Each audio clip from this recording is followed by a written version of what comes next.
bertemu lagi di sapaan teduh kita di pagi hari ini.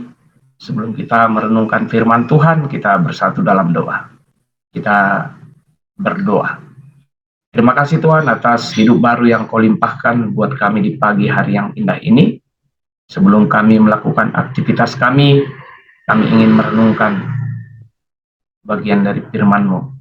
Kuasa Roh Kudus mulah Tuhan yang mengajari kami, baik kami hamba-Mu yang menyampaikan firman-Mu, demikian juga dengan semua saudara-saudari kami yang mendengarkannya. Berfirman dan berkata-katalah Tuhan, kami telah siap untuk mendengarkannya. Dalam Putra-Mu Yesus Kristus, kami datang berdoa dan mengucap syukur. Amin.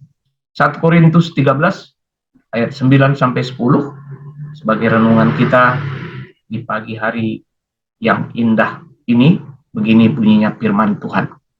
Sebab pengetahuan kita tidak lengkap dan nubuat kita tidak sempurna. Tetapi jika yang sempurna tiba, maka yang tidak sempurna itu akan lenyap. Saudara-saudari yang dikasihi oleh Yesus Kristus Tuhan kita, untuk mengenal dan mengetahui siapa Tuhan kita, maka tentu kita harus memiliki pengenalan dan pengetahuan akan Tuhan. Jemaat Korintus sebagai suatu jemaat yang sangat diberkati, diberikan banyak karunia, diberikan banyak pengajar, diberikan banyak yang mengerti akan pengenalan akan Tuhan. Ini dapat kita lihat bahwa di dalam jemaat Korintus ada beberapa orang yang bisa mampu mengajar dan memperkenalkan Tuhan kepada mereka, termasuk Paulus dan juga termasuk Apolos. Dan kita lihat di dalam awal kitab Korintus, karena banyaknya pengajar dan bisa juga bernubuat, maka terjadi perpecahan di antara jemaat tersebut. Terjadi keberpihakan, dan akibat keberpihakan ini, maka bisa saja satu dengan lain merasa dirinya lebih benar, merasa pengetahuannya lebih lengkap.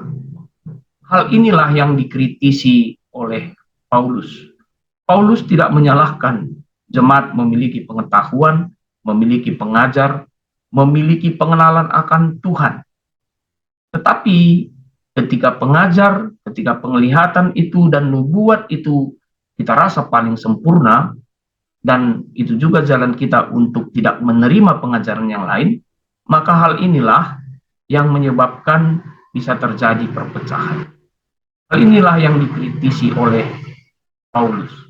Ia mengatakan semua itu penting, tetapi semua itu perlu dilakukan berdasarkan kasih.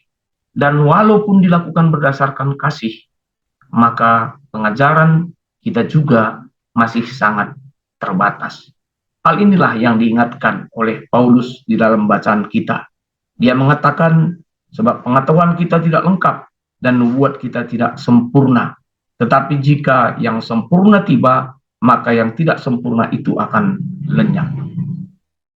Ini menyadarkan kita pada saat ini dan menyadarkan kepada jemaat di Korintus pada saat itu, bahwa setinggi apapun pengetahuan kita, setinggi apapun pengenalan kita akan Tuhan, bahkan kita melakukannya dengan kasih, maka itu masih terbatas. Jadi dari sini ada beberapa hal yang perlu kita pelajari. Yang pertama adalah hanya Tuhan sebagai sumber dari segala kesempurnaan. Hanya Tuhan sumber dari kasih yang sempurna. Itu diingatkan kepada kita saat ini. Kita telah ditebus dari dosa oleh kasih Yesus. Kita sudah menerima kasih-Nya yang sempurna tersebut. Karena kita manusia tidak bisa membenarkan diri kita dari perbuatan dan pengetahuan kita. Tetapi kita masih hidup di dunia ini. Ketika kita masih hidup di dunia ini, maka kita tidak akan bisa menerima dan melakukan yang sempurna.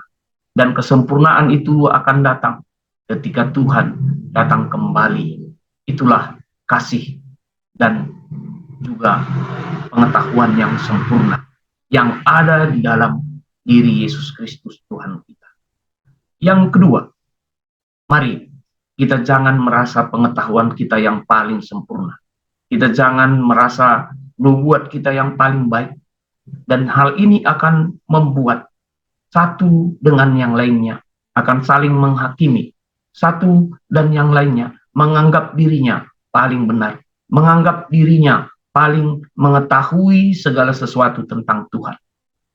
Mari kita saling melengkapi dengan pengetahuan ini, sehingga pengetahuan kita bisa saling melengkapi, sehingga pengetahuan kita berguna satu dengan yang lain. Hal ini sebenarnya yang diinginkan oleh Tuhan. Dan hal ini juga yang diingatkan oleh Paulus pada jemaat di Korintus. Karena dia tidak menghendaki perpecahan dengan pengetahuan dan pengajaran yang dimiliki. Mari kita saling melengkapi dengan pengetahuan itu. Dan tetap mengingat, pengetahuan kita tidak sempurna. Kemudian yang ketiga, marilah kita tetap melakukan pengajaran walaupun tidak sempurna, melakukannya dengan kasih walaupun tidak sempurna. Karena kita tahu, kita orang-orang yang diselamatkan harus tetap mendekatkan diri dengan Tuhan, dan harus juga tetap belajar tentang Tuhan, dan harus juga tetap melakukannya dengan kasih. Walaupun itu tidak sempurna, tetapi itulah tugas dan tanggung jawab kita sampai yang sempurna itu nanti datang. Jadi mari saling menopang, saling menguatkan, dan jangan menganggap diri kita sempurna. Yang sempurna itu hanyalah Tuhan. Yang sempurna itu adalah kasih Tuhan. Kasih yang kita lakukan, kasih yang masih terbatas, tetapi kasih Tuhanlah yang tidak terbatas. Tuhan memberkati kita. Amin. Kita bersatu dalam doa. Terima kasih Tuhan atas kebenaran firman yang telah Kau berikan kepada kami di pagi hari ini. Seberapa hebat pun pengetahuan kami, seberapa hebat pun nubuat kami hanya memiliki pengetahuan dan nubuat yang terbatas. Walaupun kami lakukan dengan kasih kami juga masih terbatas.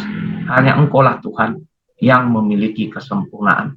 Mari ajari kami Tuhan dengan kesempurnaan-Mu untuk melakukan nubuat dan kasih kami seturut dengan kehendak-Mu.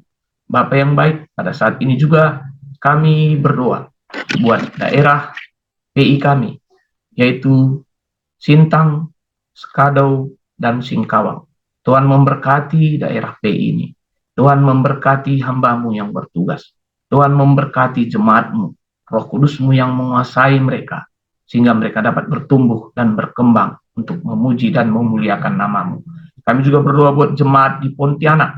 Tuhan memberkati hamba-Mu, Tuhan memberkati gereja-Mu, sehingga gereja ini juga dapat bertumbuh dan berkembang. Tuhan juga memberkati kami semua yang mendengarkan firman-Mu.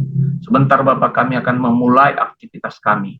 Kuasa Roh Kudus-Mu yang memampukan dan yang mengajari kami.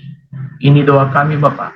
Kami datang kepadamu dengan kerendahan hati kami, di dalam satu nama Putra-Mu Yesus Kristus, yang telah mengajari kita mengucapkan doa Bapa kami. Kita ucapkan bersama-sama. Bapa kami yang di sorga, dikuduskanlah nama-Mu. Datanglah kerajaan-Mu. Jadilah kehendak-Mu di bumi seperti di sorga.